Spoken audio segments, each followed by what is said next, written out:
家好，我是中医师庄佳颖。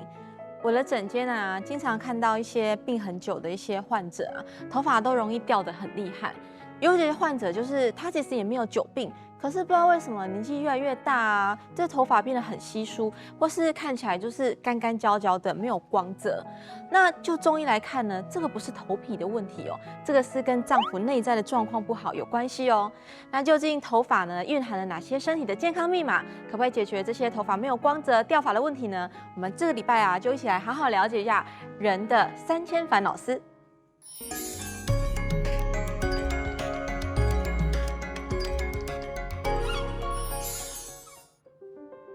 其实头发跟我们五脏内在的气血是很有关系的。我们中医常常讲说肺主皮毛，就是说头发跟肺经的循环有关系。比方说你今天感冒、发烧、上呼吸道感染，然后很多痰，你就会觉得说哇，头发看起来好像焦焦的。像有一个病人呢，他是肺腺癌的患者，治疗好之后呢，后来他头发还是变得发丝很细，掉很快。那这是因为头发受到肺气不足影响的关系。后来帮他补气啊、黄芪啊、党参这样放一放，他头发很快的就又长回来了。那肾气呢，其实也是对头发影响很大哦，因为毛囊是附属在头皮，那头皮的血液循环要好，头发才会长得好嘛。所以呢，《黄帝内经》里面就有说，发为血之余。那我们气血大本营呢，跟肾气很有关系。比如说诊间啊，有很多40几岁的更年期的妇女，然后更年期一到，哇，头发掉得很凶她就说，可不可以不要让头发掉那么凶，这样很难看我就帮她补肾气啊、肉苁蓉啊、菟丝子啊、熟地黄啊放一放，一段时间之后头发就不会掉那么凶了。再来还有消化系统很有关系哦。如果一个人啊，营养不良，消化吸收的不好，吃不下，那他头发当然是长得不好啊。那比如说，不只是你消化不良哦，有时候你吃的东西呀，就是常常吃一些垃圾食物啊，很多很油腻的东西啊，营养状况不好，很多的油脂分泌，你的头发看起来会黏黏的，看起来脏脏的，甚至呢会一直掉头发。所以说，我们的消化系统，我们的脾能够健全的话，头发也会长得比较好。再来就是心啊，头发跟心有关系。有时候你会注意到说，你熬夜过后，你的头发又多白了几根为什么？因为呢，诸邪者皆属于心。你熬夜过度，常常操心、伤心，心血不足，气血不够，头发也会长不好。那像前面说到这些脑力劳动者啊，还有一群人呢是跟肝血有关系，就是肝血不足。我们常常说肝主甲，肝脏跟指甲有关系，可是怎么跟头发也有关系呢？其实肝血不足啊，你气血流的就不顺畅啊。那你如果头皮的营养分布都是非常的平均的，可以传达到我们的发质，我们发质呢就会比较优美有弹性，就比较不会枯黄掉落。所以呢，总之，头发生长跟我们内在的精气血充盈有非常密切的关系哦。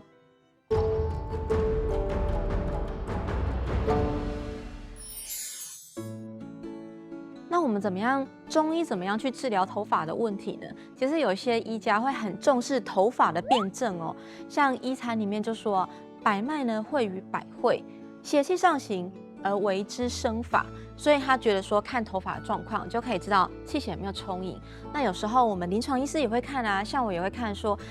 你如果头发比较稀疏的话，我这样帮你调养，你头发的发量有没有比较充足啊？那通常呢，如果是年轻人，发色是黑黑亮亮的，代表你肾气充足。那有些人呢，40几岁就满头白发，甚至到50岁呢，整个头发都已经白了一半了，那就是肾虚或是血虚。那这些族群呢，通常啊都是跟劳心有关系，所以呢，我们就会补心养肾。那有些病人啊，他其实很久没有过来看诊，然后过一段时间之后，突然间出现，他就觉得说，怎么样，好像变了一个人一样，因为不止头发白了，脸色不好看，然后头发看起来也没有很干净的感觉。那一问呢，原来是家里面发生重大变故，所以不能来看诊，然后嘴巴苦啊，脸色很红啊，这通常都是跟肝郁化火、阴血不足有关系啦。所以呢，这样我们就会给他滋阴啊、疏肝啊。其实还有一些类型的人啊，长期属于过度的压力状况之下，睡眠不充足，这些人呢，头发就容易断裂、干裂。这些人也是滋阴疏肝。那所以其实我们可以透过我们辩证头发的状况来给予适当的调理。那你如果在家呢，你可以用一些护发的药膳，比方说呢，我们就推荐何首乌粥，你可以把何首乌啊、当归、枸杞、大枣跟一些米下去一起煮，煮好之后呢，每个礼拜2、3天这样子，常常吃这个何首乌粥，慢慢的你的头发会变得比较乌黑一点。再来就是，如果你是压力比较大，然后觉得头发最近都很长，容易断啊，变得比较不光泽，你可以喝一下玫瑰首乌茶，把玫瑰花跟何首乌跟女贞子还有枸杞子这些疏肝的、养肝肾的这些药材，把它放进保温杯里面冲泡当茶喝，就可以呢让你的头发长得比较漂亮一点。想要头发亮丽的话，除了这些药膳之外啊，其实平常的营养充足也很重要。如果你是素食的朋友，要多注意维生素 B 群、蛋白质跟铁质的摄取，这样头发才会变得比较漂亮哦。大家学汉医，感谢您的收看，我们下次再见。